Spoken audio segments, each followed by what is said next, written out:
नमस्कार, मैं ओम शंकर पांडे विनय पांडे आपके समक्ष फिर आज विनय पांडे की धार्मिक विधि कक्षा में उपस्थित होकर आप सभी को आज नए चैप्टर की कुछ ज्ञान देंगे। आज हमारा जो चैप्टर चालू होगा वो होगा एक्सप्लोजिव सब्सटेंस एक्ट 1908, सुअर मार बम, देसी बम, कंट्री मेड बम और स्पेशल कैटेगरी बम के बारे में हम बताएंगे आपको। देखो, जनरली कोई व्यक्ति कहीं पर बम फेंकता है और विस्फोट कारित करता है तो उससे स्वाभाविक है किसी प्रॉपर्टी को नुकसान होगा, किसी व्यक्ति को लग सकता है, तो मानव जीवन के लिए संकट और प्रॉपर्टी के लिए संकट। ये ध्यान रखो, जितने भी बुक्स हमारे पास है, प्राय जितने बुक्स हमारे पास है उसमें सेक्शन 1 जो है वो बताता है कि इसको इस नाम से जाना जाएगा, एक्सप्लोजिव सब्सटेंस एक्ट के नाम से जाना जाएगा, जो उसका क्षेत्र अधिकार यहाँ होगा। सेकेंड सेक्शन में डेफिनेशन होती है। उसी प्रकार एक्सप्लोजिव सब्सटेंस एक्ट जो है, एक्सप्लोजिव एक्ट नहीं, एक्सप्लोजिव सब्सटेंस एक्ट 1908 की बात मैं कर रहा हूँ, जो प्रयोग होता है। पिछले जमाने में क्या होता था, अभी बहुत समय 10-20 साल पहले जबलपुर शहर में बहुत ज्यादा मात्रा में लोग कहीं बम फेंक देना, कहीं बम कर देना, बहुत ईजी बम तो फेंकना है, तो उसको थोड़ा हार्ड किया गया। और फिर इसमें क्या किया गया, हार्ड किया गया, इसमें सजा भी मजबूत बनाई गई इसमें। तो इसमें कुल 7 सेक्शन है। मैं आपको अंत तक देखते जाना इसको, आप हम 7 तक आपको मुश्किल से 2-3 मिनट के अंदर समझा देंगे, आपका टाइम ज़्यादा वेस्ट नहीं होगा। और लेकिन उससे पहले आपको बता दें कि आपको हम लगातार अपडेट्स देते जाएंगे, धर्म के बारे में भी देंगे अपडेट्स और लॉ के बारे में अपडेट्स देंगे। इसलिए आप चैनल को सब्सक्राइब जरूर करें, जिससे आपको कोई भी हमारे अपडेट्स आएंगे तो आपको मिल जाएगा। बेल आइकॉन को भी ऑन कर देना, लाइक शेयर भी करेंगे, और जिससे शेयर इसलिए करना है ताकि जो दूसरे बच्चे लोग हों उनको भी इसका ज्ञान हो जाए, है ना। और फिर यदि आपको कहीं लगता है कि कुछ कम ज़्यादा है तो कमेंट बॉक्स पर हमारे कमेंट बॉक्स में आप कमेंट लगा देंगे तो स्वाभाविक रूप से कोई ना कोई अपडेट्स आपकी तरफ से हमारी तरफ से आएगी।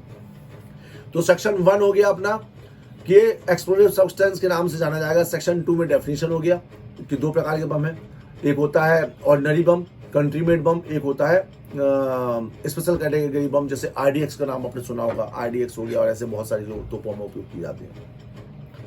तो सेक्शन 3, कुल 7 सेक्शन है। सेक्शन 3, जो कोई व्यक्ति कहीं पर विस्फोट करेगा जिससे मानव जाति को संकट पहुंच जाए, क्षतिकारक हो जाए, प्रॉपर्टी में क्षतिकारक हो जाए, तो उसमें जो है सजा जो है आजीवन कारावास तक की सजा रहेगी, कोर्ट ऑफ सेशन ट्राइबल रहेगा, और कम से कम 10 वर्ष की सजा इसमें रहेगी। यदि आजीवन कारावास नहीं दे रहे हैं कि चलो किसी ने बम फोड़ दी जाए, चोट नहीं लगी किसी को, तो 10 साल की सजा रहेगी, 10 साल से कम नहीं होगी, जो कि 10 साल तक रहेगी।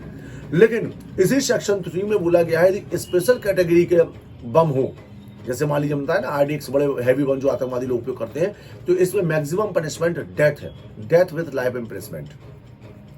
सेक्शन 4 में जो डिफाइन कर दिया गया, सब डेफिनेशन डिफाइन किया गया। सेक्शन 5 की सेक्शन 5 बताता है कि किसी व्यक्ति के पोजीशन में जो बम हो वो उसको जो है सजा दी गई, जिसकी सजा जो है 10 वर्ष तक की हो सकेगी। तो इसमें जल्दी कोर्टें क्या करती हैं, 3 साल, 5 साल, 7 साल ऐसी सजा देती हैं, क्योंकि सेक्शन 5 जहां लगा रहता है, जिसके ऊपर लगा रहता है, ये माना जाता है पुलिस फर्जी बनाई है, कहीं से बम की व्यवस्था कर ली, उसको पकड़ा दिया, बंद बना दिया, बेचारा जेल काटे।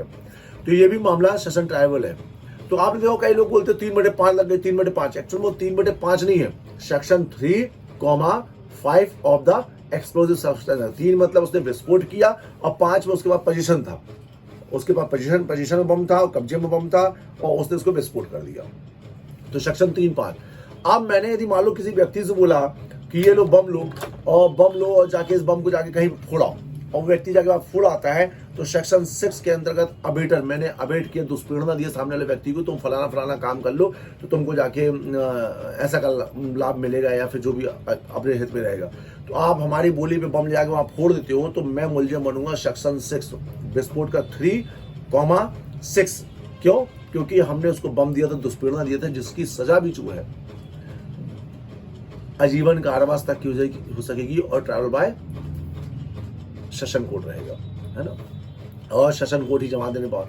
सेक्शन 7 है, 7, लेकिन बमकांड एक्सप्लोजिव मैटर है, तो एक्सप्लोजिव मैटर का जो ट्रायल चालू होगी, ट्रायल बिना कलेक्टर परमिशन के चालू नहीं होगी। जिस मामले में कलेक्टर ने परमिशन नहीं दिया, उस मामले में धारा 7 के अंतर्गत यदि परमिशन नहीं देता कलेक्टर, उस सामने सामग्री पेश नहीं की जाती है तो ये केस नहीं चल सकता। इसलिए हर एक्सप्लोजिव वाले मामले में परमिशन ऑफ डिस्ट्रिक्ट मजिस्ट्रेट की मैंडेटरी है और जरूरी है।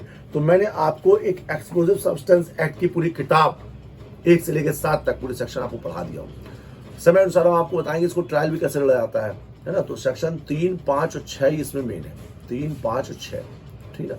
आप सभी को नमस्कार। मैंने एक्सप्लोजिव सब्सटेंस एक्ट के बारे में आपको कैसा लगा इसके बारे में कमेंट बॉक्स में हमको जरूर लिखें। और हमारे अपडेट्स, क्योंकि हम आपको एग्जैक्ट डेफिनेशन सबसे नहीं समझा रहे हैं, हम आपको समझते कि चाहे अब किताब को रीड करेंगे तो आप उस चीज़ को अच्छे से आपको समझ जाएगी। आपको नमस्कार।